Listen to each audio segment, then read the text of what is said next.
Donc on commence maintenant par le jeu Dilemme.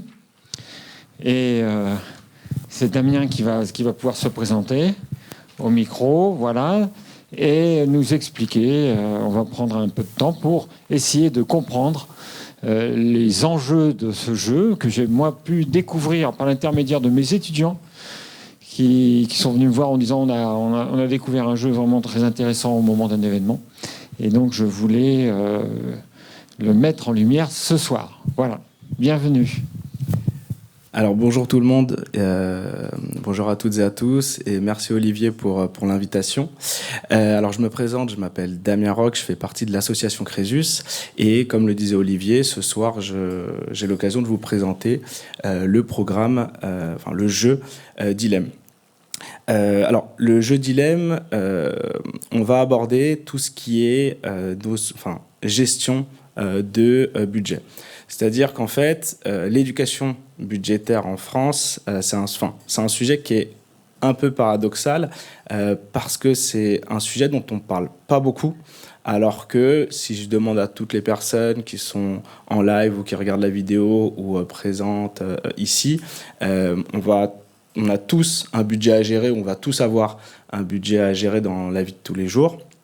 Et pourtant, il n'y a pas forcément beaucoup de moments au cours de notre vie pendant lesquels on va nous apprendre à comment gérer un budget. En fait, qu'est-ce que ça fait quand je vais recevoir des revenus, que je vais avoir des charges à payer et que je vais aussi devoir me faire plaisir parce qu'on est dans une société de consommation. Donc, on doit avoir aussi des moments où on doit se faire plaisir. Donc, c'est un sujet un peu paradoxal. Et pour entre parenthèses, expliquer ce qui nous a amené à développer ce jeu. Un petit historique de l'association Crésus s'impose en quelques minutes. Donc l'association Crésus, c'est une structure qui est née dans les années 1990 en Strasbourg, qui au départ avait pour but d'accompagner les problématiques de surendettement qui ont été aggravées par la crise économique qui a suivi la chute du mur de Berlin. Donc il y a une structure qui est née, qui a accompagné les personnes en situation de surendettement, qui s'est ensuite développée par la suite. Aujourd'hui, l'association Crésus, c'est 27 associations présentes en France pour accompagner les ménages en situation de surendettement. Et en 2008, après la nouvelle crise financière, le président de Crésus a dit en fait il faut qu'on monte une structure au niveau national et on va mettre en place des actions liées à la prévention. Et donc dans ces actions que je ne vais pas forcément détailler ce soir, mais dans ces actions de prévention, on a décidé de se positionner sur l'éducation budgétaire parce qu'en fait, on s'est bien rendu compte qu'il y avait justement cet oubli d'informations liées au sujet de l'éducation budgétaire et financière. Et donc, on a décidé d'aborder le sujet par le jeu, d'où ma présence ici. Pourquoi on a décidé de le faire par le jeu ? Parce que le jeu permet un côté immersif et une mise en pratique. C'est-à-dire que, surtout quand on parle de budget, si on se retrouve avec une présentation PowerPoint très descendante, ça va être un peu vite ennuyant. Donc en gros, ça peut marcher, voilà. Mais en même temps, est-ce qu'on va vraiment réussir à faire passer des notions essentielles juste avec une présentation? Nous, c'est pas ce qu'on pensait, ou en tout cas, on devait apporter un autre type d'intervention pour pouvoir aborder ce sujet-là. Et c'est pour ça qu'on l'a fait par le jeu, et donc on a lancé le programme Dilemme. Donc, le programme Dilemme, c'est un programme qui est né en 2013, et donc qui est né de ce constat-là. Donc je pense que là, on le fait tous, mais c'est ce que je disais tout à l'heure. Donc ça, c'est la dernière étude de la Banque de France. 69% des Français considèrent leur connaissance moyenne ou faible en termes d'éducation budgétaire. 80% considèrent que l'éducation budgétaire devrait être enseignée à l'école. Et 40% sollicitent un crédit renouvelable en cas de difficultés financières. Donc, on a lancé ce programme dont les objectifs sont multiples, mais là j'ai mis les trois en priorité. Le premier, c'était d'aborder les sujets de gestion de budget de manière ludique. Ensuite, c'était de transmettre les savoirs essentiels en matière de produits bancaires et assurantiels. Et enfin, c'était d'amener les participants à avoir une consommation éclairée. L'objectif des ateliers Dilemme que je vais vous présenter, c'est vraiment d'apporter aux personnes qui participent les notions essentielles de la gestion du budget pour qu'ils aient une consommation éclairée. On n'est pas sur des ateliers où on va expliquer qu'il faut consommer comme ci, faire comme ci, que c'est bien de consommer comme ci ou mal de consommer comme cela. Pas du tout. L'objectif, c'est d'apporter toutes les informations pour que les personnes puissent faire des choix éclairés dans leur consommation quotidienne. Au niveau du programme, juste pour information, il y a plusieurs volets qui sont liés au programme. Ce soir, je vais vous présenter le plus répandu, qui est Dilemme Éducation, qui permet, comme je disais tout à l'heure, d'apporter des notions essentielles à la gestion du budget. On a aussi lancé un volet qui s'appelle Dilemme Entrepreneur, qui vise à sensibiliser à l'entrepreneuriat. On a aussi une extension à Dilemme Éducation qui s'appelle Dilemme Junior pour les plus jeunes entre 9 et 12 ans. Et on a lancé en 2024 Dilemme Avenir, donc Dilemme Avenir où là on va aborder le sujet de tout ce qui est création et gestion d'une épargne. Alors la particularité de Dilemme, c'est que c'est un programme destiné, on ne va pas le trouver en fait en vente libre. Voilà. C'est-à-dire qu'on va passer par des structures partenaires, des structures relais qui vont se former à l'animation pour pouvoir animer les ateliers. On est vraiment sur un outil ludique, mais également pédagogique. Donc on s'est vraiment servi du jeu pour apporter, pour être une sorte d'excuse pour pouvoir aborder les sujets de gestion budgétaire. Alors, juste pour que vous puissiez avoir une idée de comment le programme se déploie, depuis le lancement en 2013, c'est 600 000 bénéficiaires qui ont participé à un atelier Dilemme. C'est 413 formations d'ambassadeurs ou d'ambassadrices et donc 4036 personnes ambassadrices Dilemme, donc 4036 personnes qui ont été formées à l'animation d'ateliers Dilemme. Maintenant que j'ai dit tout ça, ce que je vous propose, c'est de vous présenter justement le volet Dilemme Éducation, vous montrer les éléments pédagogiques et vous expliquer en fait la philosophie d'une partie de Dilemme. Donc, en gros, là sous vos yeux, vous avez le plateau Dilemme. Donc, une partie Dilemme peut accueillir entre 4 et 16 personnes qui vont participer à un atelier. Toutes les personnes qui participent vont être réunies en équipe. L'objectif qu'ils soient réunis en équipe, c'est qu'on ait aussi un côté dynamique et le fait aussi que l'atelier puisse apporter des échanges. C'est-à-dire que si tout le monde est dans son coin à gérer son budget, on ne va pas avoir justement cet échange et ce retour d'expérience parce qu'au-delà aussi d'apporter des notions en termes de gestion budgétaire. L'objectif d'un atelier, c'est aussi qu'il y ait de l'échange et qu'il y ait de la vie entre toutes les personnes qui participent. Donc, chaque équipe va avoir... Hop, tac, j'essaye de... Voilà, super. Chaque équipe va être dotée d'un tableur budgétaire, donc que vous voyez sous vos yeux. Ce tableur budgétaire, il résume la situation économique de l'équipe. Donc, la situation économique, donc là on ne voit pas exactement toutes les sommes, mais ce n'est pas grave. On va avoir un salaire. Je précise que la situation économique est la même pour toutes les équipes au démarrage. Et ensuite, on va avoir toutes les charges fixes et variables que les équipes vont devoir payer. Et juste au-dessus, vous allez avoir un projet. Et ce projet, il va devoir être financé par les équipes à la fin du jeu. On a 3 règles en fait sur Dilemme Éducation. La première règle, c'est que chaque équipe paye ses charges fixes et variables avant la fin de chaque mois. La deuxième règle d'un atelier Dilemme Éducation, c'est de collecter ce qu'on appelle des points plaisir. Donc les points plaisir, ils sont extrêmement importants dans un atelier Dilemme. Pourquoi ? Parce que c'est ce qui va amener les équipes à être justement dans une situation de dilemme. Parce que peut-être que depuis tout à l'heure, vous vous demandez pourquoi on a appelé ce programme Dilemme. L'objectif, la philosophie de dilemme, c'est de se dire, en fait, on fait tous des choix dans notre vie de tous les jours et on fait aussi des choix économiques. Mais c'est-à-dire que parfois, on doit faire des choix, c'est-à-dire qu'on a envie de se faire plaisir, on a envie, je sais pas, d'aller au restaurant, d'aller voir un concert ou un match de foot, que sais-je, mais en même temps, on doit payer ses charges fixes et en même temps, on veut aussi se financer un projet sur le court terme. Ici, par exemple, on a un stage d'alpinisme. Donc, l'objectif des points plaisir, c'est que les équipes vont devoir en collecter 10, donc vont devoir dépenser de l'argent. Et donc, ça va amener les équipes justement à être dans cette situation de dilemme. Et toutes les personnes qui participent, en fait, vont se retrouver dans ces situations de dilemme dans la vie de tous les jours avec leur budget. Et enfin, dernière règle, ça va être de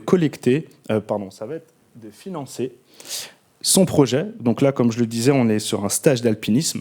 Et en fait, on a un livret d'épargne qui fait son apparition pendant le jeu. Alors, il est assez généreux, hein, je vais pas vous le cacher. Mais en fait, en 2-3 heures d'atelier, il faut financer son stage d'alpinisme à 800 €.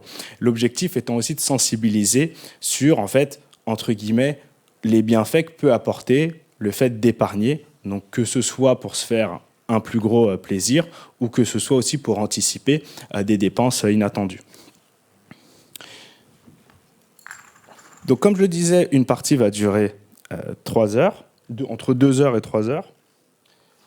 Tout ce qui va être paiement de charges, etc., va être matérialisé avec des billets. Et comme vous le voyez autour du plateau, et comme vous vous en doutez, on va avoir une paire de dés. Chaque équipe va lancer son dé et va tomber sur une case qui va amener une action. Et donc, vous allez avoir différentes actions qui peuvent apparaître autour du plateau. Donc, on va avoir des cases questions, on va avoir des cases plaisir, donc pour amener justement les équipes à dépenser de l'argent. On va avoir des cases événements.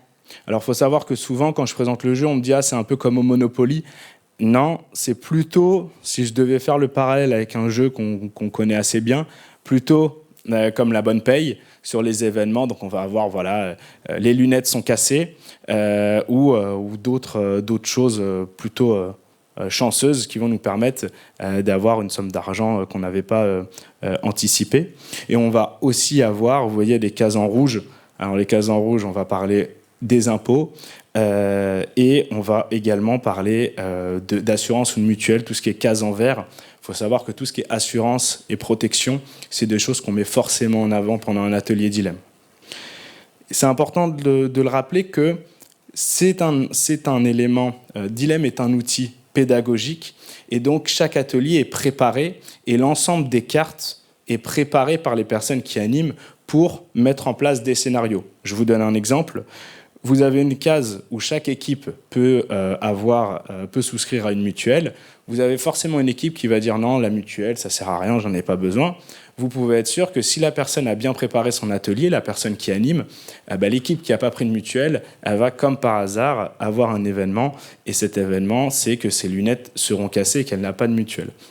Donc en fait, l'idée, c'est aussi d'avoir une possibilité scénaristique de la part des personnes qui animent. On a entre 200 et 300 cartes au niveau de Dilemme Éducation, et ça va permettre de diversifier l'ensemble des sujets qu'on peut aborder, en restant dans le jeu, en restant dans ce côté immersif qui permet d'apporter les notions essentielles et de faire passer les messages qu'on souhaite faire passer pendant un atelier. Je pense que j'ai plutôt tout dit. Je ne sais pas si vous avez des questions. Est-ce que vous pourriez nous donner une illustration par un exemple de carte, enfin 2 ou 3 exemples de cartes? Bien sûr. Alors par exemple, là, donc on est sur les cartes questions. Et donc on a cité au moins 2 astuces pour limiter vos dépenses au supermarché. Est-ce que vous en... Kilo. Le prix au kilo. Et puis éviter d'acheter en queue de gondole. Oui, c'est ça. Voilà. Et je ne sais pas si d'autres personnes en ont. S'en tenir à une liste faite en amont. Voilà, très bien. j'ai l'impression que vous avez déjà fait un atelier, mais c'est exactement ça. Voilà, en tout cas, c'est les astuces qu'on met en avant. Ou sinon, on va avoir aussi une autre question. Mon compte est créditeur, cela signifie que j'ai encore de l'argent sur mon compte, il est positif. J'ai dépensé plus que je n'en avais, mon compte est négatif. J'ai emprunté de l'argent, j'ai donc des crédits. Ou à quoi sert le dépôt de garantie prévu dans le contrat de location? En gros, comme je vous le disais, c'est que par exemple, sur les questions, on va avoir différentes thématiques. Donc là, par exemple, les astuces au supermarché, c'était quelques économies. Sur la partie location, c'est gérer son budget. En fait, comme tout ce qui a trait à la gestion du budget, c'est un spectre assez large. On va aborder pas mal de sujets. Donc on va aborder voilà, tout ce qui est les notions bancaires assurantielles, comme je le disais en introduction, mais on va aussi aborder les sujets du logement, et on va aborder aussi, par exemple, les sujets de jeux d'argent, notamment, parce que je ne l'ai pas dit, mais nos dilemme peut être pour tout type de public. On va être amené à intervenir. En général, les structures qui font appel à nous travaillent avec un public entre 16 et 25 ans, là où on est avec des jeunes qui sont où le sujet des jeux d'argent se développe de plus en plus. Là, on est en train de préparer une nouvelle version dans laquelle aussi on va aborder les sujets, par exemple, de tout ce qui est Bitcoin, et plutôt tout ce qui est attrait un peu à la facilité que pensent pouvoir avoir les jeunes à trader, etc. Donc voilà, c'est des sujets qui évoluent, et l'objectif, c'est d'avoir le plus de sujets possibles à traiter. Est-ce qu'il y a des questions, précisions? Oui. Oui, j'aimerais bien savoir, est-ce qu'il y a de la mesure d'impact, est-ce qu'il y a des rétrospectives après les temps d'atelier pour voir vraiment l'efficacité en fait dans la vie très concrète des personnes? Alors, on a fait 2 mesures d'impact. On en a fait une première quand on a lancé le programme. En gros, on avait fait des ateliers au sein de différents CFA, et on avait regardé 4 mois après l'atelier combien étaient allés voir leur banquier, par exemple. Parce que l'objectif, c'est aussi de démystifier un peu le rôle de la banque. Il y a beaucoup de personnes aujourd'hui qui mettent une frontière entre eux et la banque en disant de toute façon on va se faire arnaquer, etc. Là, l'objectif, c'était justement aussi d'apporter ces notions essentielles pour qu'on puisse aller voir une personne en connaissance de cause. C'est-à-dire que je ne vais pas ressortir avec on m'a vendu telle carte ou telle carte. Non, j'y vais avec des connaissances, et ça va me permettre aussi d'avoir des discussions éclairées et de pouvoir échanger. Et donc, on avait eu 4 mois après, c'était entre 20 et 30% des personnes qui avaient participé à l'atelier qui étaient allées voir leur banquier, ce qui était très positif. En fait, on n'avait pas prévu ce chiffre-là quand on avait lancé le programme. Et là, on a fait une nouvelle mesure d'impact au niveau de l'impact de l'atelier sur les connaissances. Alors là, par contre, c'est un questionnaire avant-après. Sur des notions essentielles comme l'assurance, par exemple. Et là, en gros, on a un impact quasiment de x2 sur la connaissance des personnes qui ont participé. Vous le citiez là dans l'étude. Ça serait intéressant que du coup la plupart des personnes soient formées, parce qu'en effet on n'est pas du tout formé. Et est-ce que du coup il y a des partenariats avec l'éducation nationale qui sont prévus? Parce qu'on se dit n'importe quel jeune qui rentre en études universitaires par exemple devrait savoir comment choisir sa banque, comment choisir sa mutuelle, des choses comme ça. Et ou alors même les jeunes dès qu'ils ouvrent leur premier compte en banque même.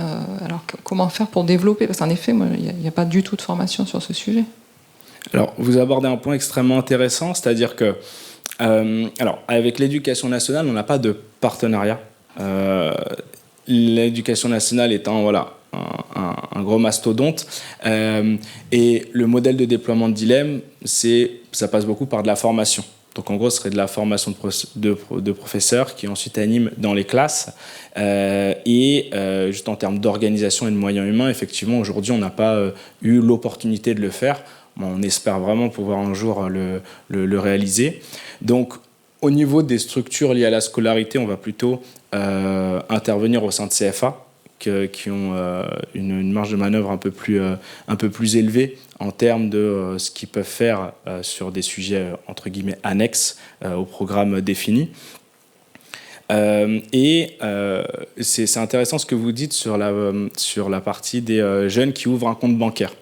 Nous, on y a réfléchi, on a essayé de le mettre en place il y a quelques années. Pour des raisons logistiques, ça n'a pas forcément fonctionné parce qu'en fait, qui allait animer, il fallait réunir les personnes, c'était quelque chose d'assez énergivore. Et c'est pour ça que l'année dernière, on a lancé une version digitale de Dilemme Éducation. Donc, quand on dit version digitale, c'est-à-dire qu'on est sur la même philosophie d'atelier. Il y a une personne qui anime, donc qui est visible à l'écran, et on a les personnes qui participent, qui vont être derrière leur ordinateur, qui vont être réunis en équipe et qui vont jouer. Donc on est sur exactement les mêmes règles, la même philosophie. On est entre vraiment l'atelier et le webinaire, parce qu'on est toujours sur entre 4 et 16 personnes. Donc on est sur une intervention extrêmement qui reste très qualitative.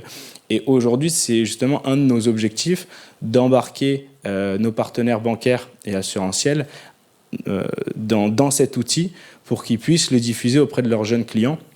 Parce qu'effectivement, tout ce qui est institutions bancaires assurantielles peuvent être un des relais principaux justement à l'éducation budgétaire et financière.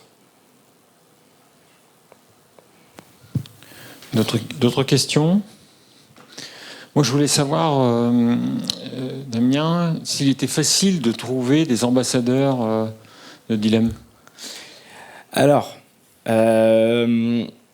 en gros, sur Dilemme, on va avoir plusieurs volets. Donc, on va avoir Dilemme Éducation. Et Dilemme Éducation, il est assez connu. C'est-à-dire, il a été lancé en 2013. C'est un sujet sur la gestion quotidienne du budget.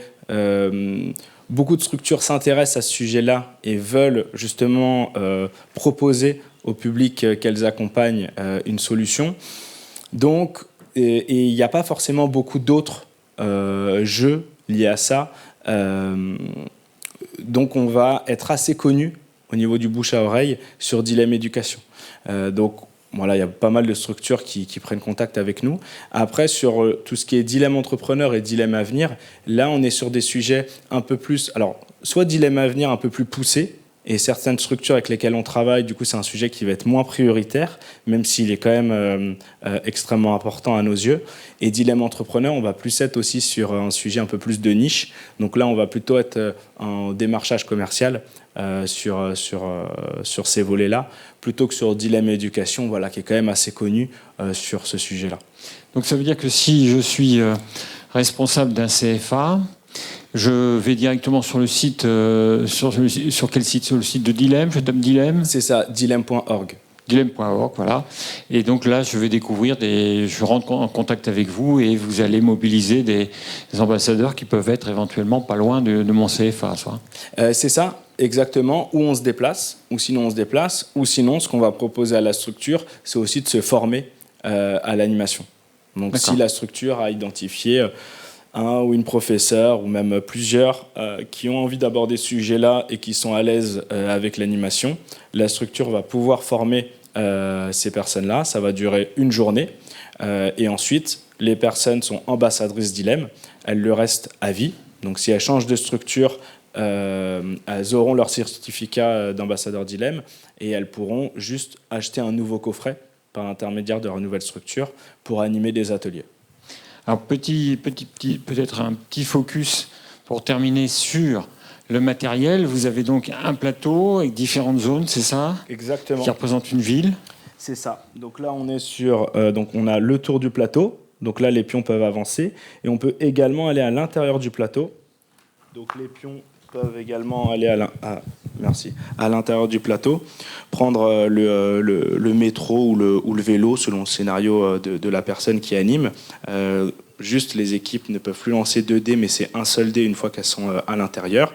Et à l'intérieur, on retrouve différents espaces. Donc soit on peut tomber encore sur des cases événements, questions ou plaisir, mais on retrouve les éléments de la ville, la piscine, le jardin Dilemme, je précise qu'on peut gagner un point plaisir en allant au Jardin d'Ilhem sans dépenser d'argent. L'objectif étant aussi de se dire qu'on peut se faire plaisir sans dépenser dans la vie.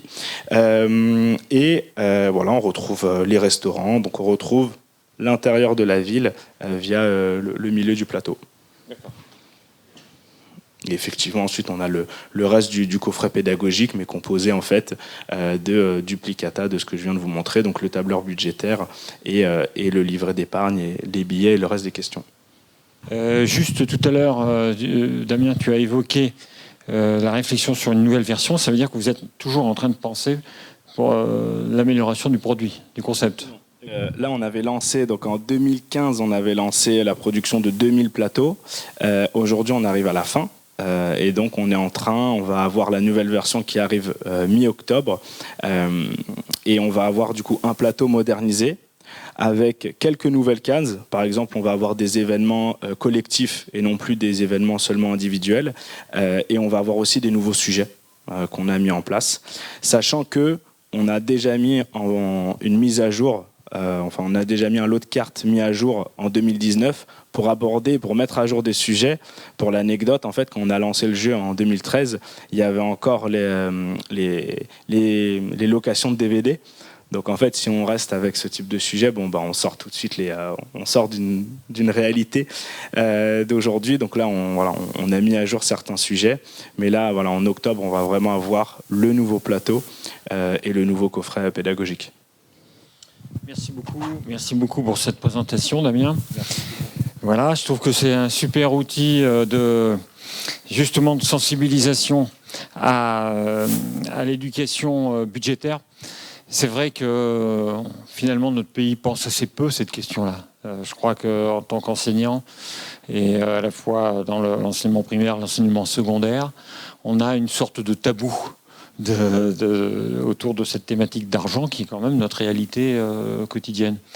Donc avoir des supports comme cela, ça peut éventuellement contribuer à aller à pallier ce problème, c'est-à-dire ce manque d'éducation budgétaire. Voilà.